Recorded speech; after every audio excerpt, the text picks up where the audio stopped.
What themes or emotions do you aim to express in your art, and how has that evolved over time? Since I started painting, I always painted women who look like me. Hi, this is Keisha Finnie, and this is Meet the Artist. What inspired you to pursue painting as a creative passion and as a full-time career? Pursuing painting. In short, I've always been artistically inclined ever since kindergarten.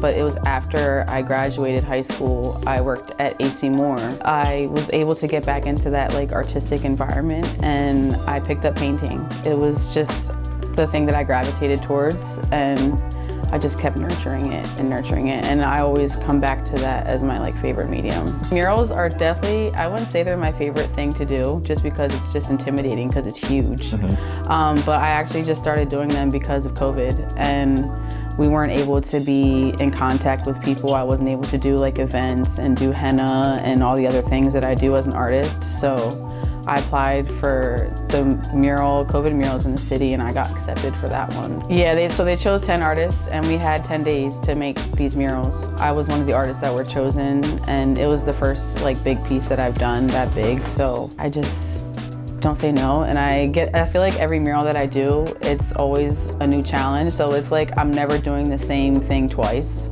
So it's I'm learning something new as I'm going each time, so it's very scary as somebody who wants to be professional, and you're yeah, I know what I'm doing. Yeah. And then you go in there and it's yeah, I never did this before. So.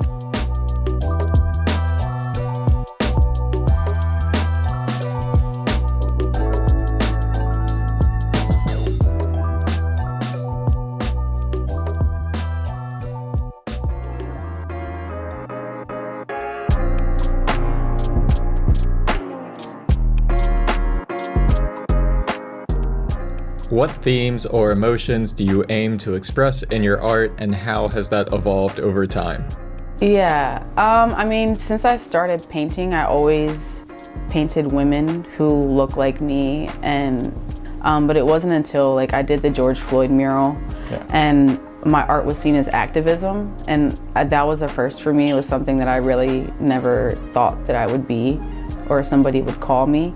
I think it was that moment where I figured that people are really making connections to my work and what I create. So I guess I always try to stay true to myself and create work that not only speaks to me, but I'm thankful that people can connect to it as well. But I always think about mental health because it's something that I'm working through as an adult and as a woman, and I feel like I'm always evolving. So it's apparent when you see my work, as well as affirmations and all of those things. It's something that I needed as a kid, but I also need now. So and I can express myself that way, and it's something that I'm looking at. So it's I'm looking at my art the most, so I want to make stuff that I want to see.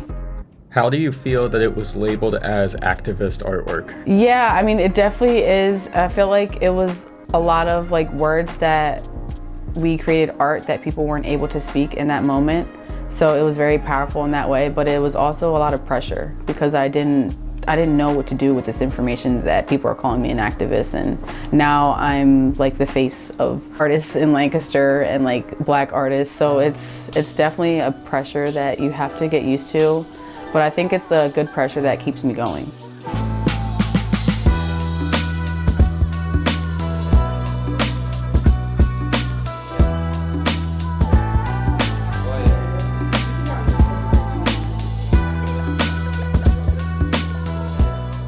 Have you ever had to navigate public feedback or controversy around one of your murals? Yes, actually a few. The first mural that I did was speaking about for the COVID murals. That's right down the street. It was a few years ago, and somebody wrote me on Instagram, and I woke up and it was tagged, and it hurt so bad just because I work so hard and put so much into my artwork. I didn't think that this was going to happen to me. It happened to the other COVID murals as well, but I don't know, it's different when it's your work. And I immediately cried and walked down the street crying to go look at it. But having to clean it off, and thankful that I have the community that I do, I went to Facebook how do I clean this off? It actually got a lot of traction on that mural. So like I started selling prints of it after good. it was getting tagged. Yeah. So it was like a silver lining in that moment. Anytime, I'm a black artist, so anytime we make anything black, like I did the Patients Are Waiting, what about the White Doctor Factory? So it's just things like that where you kind of just have to let it roll off of your shoulder and realize that the work that you're doing is so impactful that it's making people talk. So it's still giving it that traction, and good art makes people have a conversation, and that's what I ultimately hope is happening around all the work that I create.